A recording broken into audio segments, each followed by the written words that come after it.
तो नमस्कार, कैसे हैं आप लोग?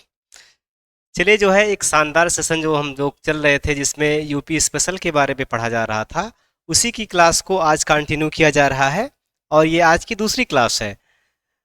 कल हम लोगों ने इसके पहले वाले क्लास में देखा था कि भारत का एक राज्य है जिसका नाम है उत्तर प्रदेश। उत्तर प्रदेश की स्थिति क्या है, विस्तार क्या है, किन राज्यों को स्पर्श करता है, किसके किसके साथ सीमा बनाता है, ठीक है ना।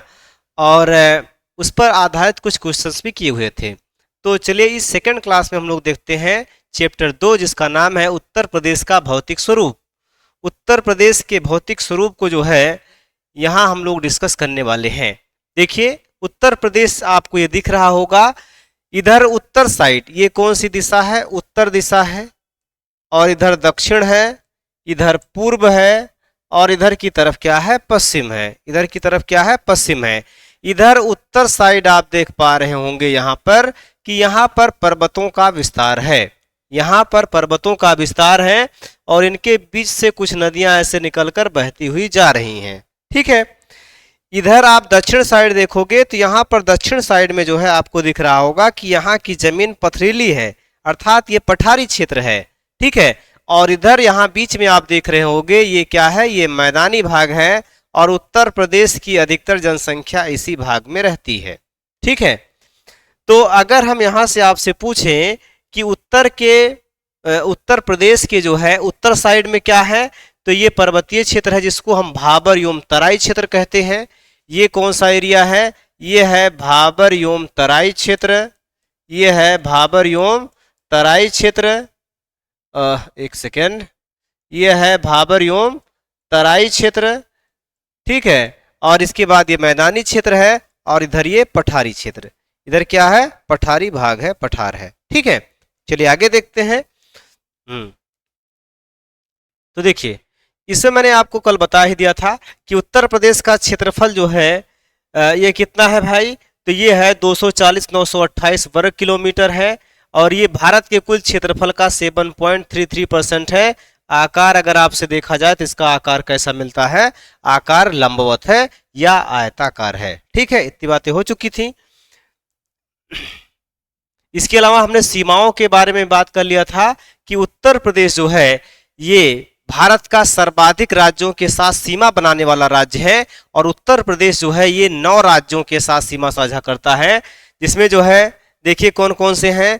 तो एक है उत्तराखंड, हिमाचल प्रदेश, हरियाणा, दिल्ली, राजस्थान, मध्य प्रदेश, छत्तीसगढ़, झारखंड, ठीक है, और ये बिहार। तो कुल मिलाकर 1 2 3 4 5 6 7 8 और एक 9। इसके अलावा एक अंतरराष्ट्रीय सीमा भी है जो किस देश के साथ में है, नेपाल देश के साथ में है। और अगर इसकी लंबाई की बात की जाए तो आप लोग कमेंट बॉक्स में बताइएगा कि इसकी लंबाई कितनी है, मैंने बताया हुआ है, ठीक है। चलिए अब देखिएगा कि उत्तर प्रदेश का भौतिक विभाजन क्या है।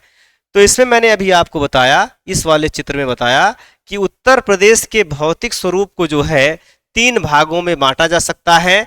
पहला है जो है भाबर एवं तराई क्षेत्र, पहला क्या है, भाबर एवं तराई क्षेत्र, दूसरा है मैदानी क्षेत्र और तीसरा है पठारी क्षेत्र या बुंदेलखंड का पठार।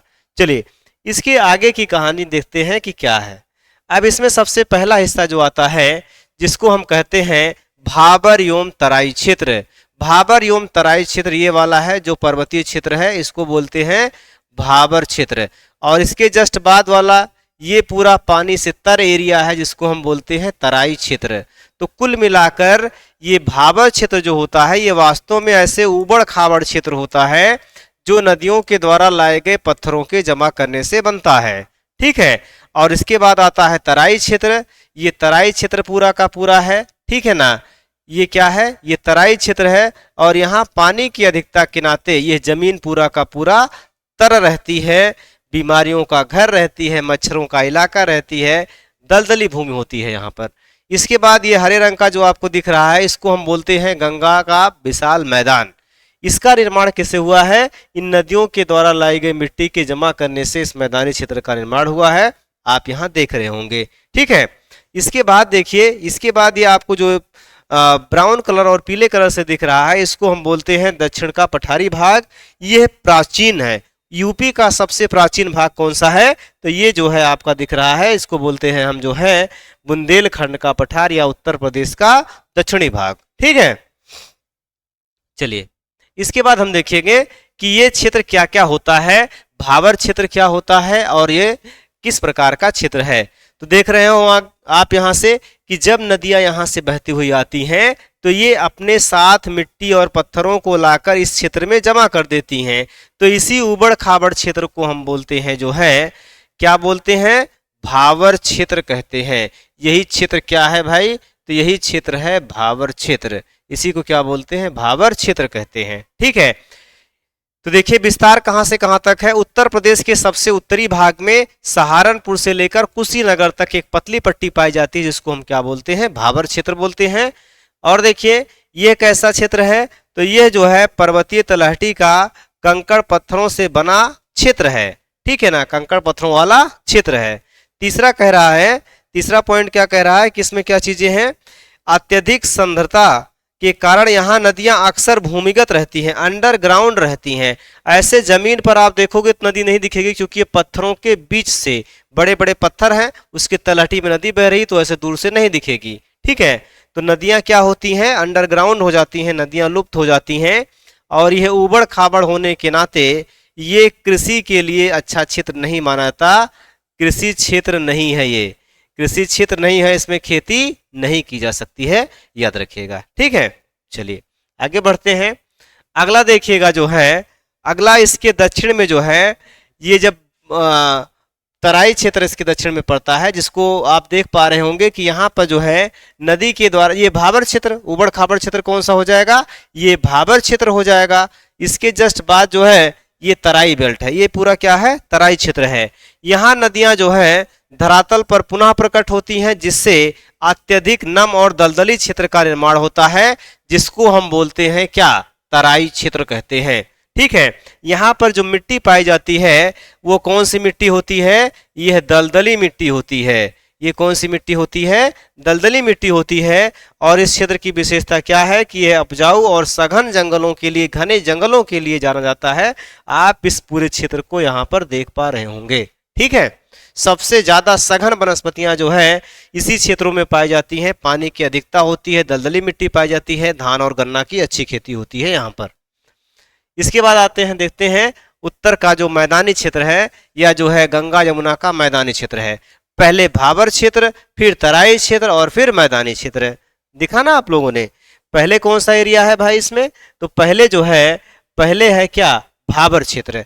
ये पूरा का पूरा भाबर क्षेत्र, इसके जस्ट बाद तराई क्षेत्र और ये मैदानी क्षेत्र। ठीक है ना, अब इस मैदान की क्या खास बात है समझते हैं। देखो भाई, ये जो है मैदानी क्षेत्र है। इस मैदानी क्षेत्र का निर्माण जो है, देखो यहां से नदी आ रही है और ये नदियां जो है इस क्षेत्र का निर्माण की हुई हैं, इस क्षेत्र का निर्माण की हुई हैं। देखिए उत्तर में हिमालय के दक्षिण में विंध्य पर्वत श्रृंखला के बीच राज्य का सबसे विस्तृत भाग फैला हुआ है। बिल्कुल सही है। कह रहा है कि इस निर्माण में जो है हिमालय से निकलने वाली नदियां युगों से लाई गई जलोढ़ मिट्टी के जमा करने से या निक्षेपण से जो है इस क्षेत्र का निर्माण हुआ है। प्राणदायी नदियां इसमें कौन कौन सी हैं जो इस मैदानी क्षेत्र का निर्माण की हैं? गंगा, यमुना, घाघरा, गोमती और शारदा हैं। ठीक, चलिए आगे देखिएगा कि इस जो मैदानी क्षेत्र की बात कर रहे हैं हम, इस मैदानी क्षेत्र को दो भागों में बांटा गया है। ठीक है, यह मैदानी क्षेत्र जो है यह दो भागों में बांटा गया है। पहला है खादर और दूसरा है बांगर। पहला है खादर और दूसरा है बांगर। खादर क्षेत्र जैसे ये नदी है, ये क्या है? नदी है। बरसात में नदी का पानी यहाँ किनारे तक पहुंच जाता है। इस किनारे वाले क्षेत्र को क्या बोलते हैं? इस क्षेत्र को हम बोलते हैं खादर। इसको क्या बोलते हैं? खादर। और ये ऊंचा वाला जो मैदान है इसको हम बोलते हैं बांगर। इसको क्या बोलते हैं? बांगर। तो देखिए खादर क्षेत्र जो होता है ये निचला एरिया है। ये क्या है? निचला एरिया है। नदी के पास का निचला क्षेत्र। प्रतिवर्ष बाढ़ से आने वाली नवीन जलोढ़ मिट्टी यहाँ पर आकर जमा हो जाती है और ये जो है अत्यधिक उपजाऊ और कृषि के लिए सर्वोत्तम होता है। ठीक है, बांगर क्या होता है? ये ऊंचाई पर स्थित मैदान है। ठीक है, ऊंचा क्षेत्र वहां जहां बाढ़ का पानी जो है नहीं पहुंच पाता है। पुराना जलोढ़ मैदान है, खादर की तुलना में कम उपजाऊ होता है और यहाँ पर रहने के लिए घर वगैरह हम लोग बनाकर रहते हैं। ये रिहायशी क्षेत्र होता है। ठीक है, चलिए आगे देखते हैं। अगला है दक्षिण पठारी क्षेत्र या पहाड़ी और पठारी क्षेत्र। दक्षिण भाग का जो पहाड़ी और पठारी वाला क्षेत्र था उसको हमने बात किया था। ठीक है, यह राज्य का सबसे दक्षिणी भाग है जिसे बुंदेलखंड और बघेलखंड पठार के नाम से भी जानते हैं। ठीक है, इसकी मुख्य संरचना में प्राचीन और कठोर चट्टानों से ही बना हुआ है। ये जो है वास्तव में किन चट्टानों का बना हुआ है? तो ये नीस चट्टानों का बना हुआ है। ठीक है ना, नीस चट्टानें जो होती हैं ये आग्नेय चट्टानें होती हैं जिनसे ये जो है बुंदेलखंड का पठार बना हुआ है। ठीक है, यहाँ की औसत ऊंचाई कितनी है? तो 300 मीटर। एवरेज ऊंचाई कितनी है? 300 मीटर है। लेकिन मिर्जापुर और सोनभद्र में कुछ पहाड़ियां 600 मीटर से ऊंची हैं। ठीक है, अगर आपसे पूछा जाए कि यूपी की जो है, यूपी के दक्षिणी भाग की सबसे ऊंची चोटी कौन सी है? तो यूपी के दक्षिणी भाग की सबसे ऊंची चोटी कौन सी है भाई? तो यह है सोनाकर। कौन सी है? सोनाकर है, जो कहां पर है? जो सोनभद्र जिले में स्थित है। ठीक है, अगर यहां से आपको नदियां पूछा जाए कि पठारी क्षेत्र की कौन कौन सी नदियां होंगी, तो चंबल है, बेतवा है, केन है, सोन है। ये सभी जो है इस ऊबड़ खाबड़ क्षेत्र को काटने वाली नदियां हैं और ये बीहड़ क्षेत्र का निर्माण करती हैं, खंडहरों का निर्माण करती हैं। ठीक है, चलिए आगे बढ़ते हैं। अब मैंने आपको बताया था अभी कि उत्तर प्रदेश के भौतिक स्वरूप को 3 भागों में मुख्य रूप से बांटा गया है। पहला है भाबर एवं तराई क्षेत्र, दूसरा है गंगा यमुना का मैदान और तीसरा है दक्षिण का पठार। भाबर और तराई क्षेत्र का निर्माण कैसे हुआ? कंकड़ पत्थर और दलदली भूमि से हुआ है। इसकी विशेषता क्या है? कि यहाँ पर नदियां भूमिगत होती हैं और घने जंगल यहाँ पर पाए गए हैं। तीसरा है नदियां यहाँ जो है विलुप्त होकर पुनः निकलती हैं, विलुप्त होकर पुनः तराई क्षेत्र में निकलती हैं। तीसरा है, दूसरा क्षेत्र कौन सा है? गंगा यमुना का मैदान। इसकी खास बात क्या है कि इसका निर्माण नवीन और पुरानी जलोढ़ मैदान के आधार पर, नवीन जो जलोढ़ मैदान होता है उसको खादर कहते हैं, पुराना जलोढ़ मैदान जो होता है उसको बांगर कहते हैं। ठीक है, इसकी विशेषता क्या है? यह राज्य का सबसे विस्तृत और उपजाऊ भाग है। उत्तर प्रदेश की अधिकतर जनसंख्या कहाँ रहती है? इसी मैदानी क्षेत्र में रहती है।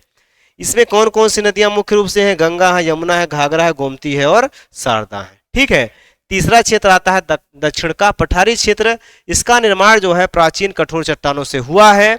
इसकी विशेषता यह है कि यह 300 से 600 मीटर ऊंचाई वाला ऊबड़ खाबड़ इलाका है। इसकी प्रमुख नदियां कौन कौन सी हैं? चंबल, बेतवा, केन और सोन है। यूपी का सबसे पुराना भाग कौन सा है? तो सबसे पुराना भाग कौन सा है? दक्षिण का पठार है। ठीक है, चलिए वीडियो अच्छा लग रहा हो तो लाइक करते हुए चलिए।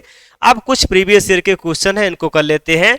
तो पहला क्वेश्चन है, उत्तर प्रदेश का भौतिक विभाजन मुख्यतः किन रूपों में किया गया है? तो इसमें कौन कौन से हैं बताइएगा। हिमालय, पठार और मरुस्थल है। दूसरा ऑप्शन है तराई, भाबर और दक्कन है। तीसरा ऑप्शन है हिमालय क्षेत्र, गंगा का मैदान और दक्षिणी पठार है। और केवल मैदान और पठार है। तो इसमें सी वाला सही हो जाएगा, हिमालय क्षेत्र, गंगा का मैदान और दक्षिणी पठार। ठीक, अगला देखिएगा, कह रहा है कि उत्तर प्रदेश का भाबर क्षेत्र किसके दक्षिण में है? किसके दक्षिण में है? तो किसके दक्षिण में है? गंगा के मैदान के, तराई क्षेत्र के, हिमालय क्षेत्र के या विंध्य के? तो बिल्कुल हिमालय क्षेत्र के, ये किधर है? दक्षिण में स्थित है। ठीक, अगला देखिएगा, कह रहा है कि तराई क्षेत्र की मिट्टी कैसी होती है? तो मैंने अभी बताया कि यहाँ पर दलदली मिट्टी होती है। रेतीली होगी, काली होगी, दलदली और आर्द्र होगी, लाल होगी। बिल्कुल कौन सी होगी? दलदली और आर्द्र होगी। अगला देखिएगा, कह रहा है कि बुंदेलखंड पठार उत्तर प्रदेश के किस भाग में स्थित है? उत्तर में, पूर्व में, पश्चिम में, दक्षिण में? तो बिल्कुल मैंने बताया दक्षिणी भाग में पठार का विस्तार है, जिसको बुंदेलखंड और बघेलखंड के नाम से जानते हैं। अगला कह रहा है कि यमुना नदी जो है उत्तर प्रदेश में किस प्रकार के भौतिक क्षेत्र से होकर बहती है?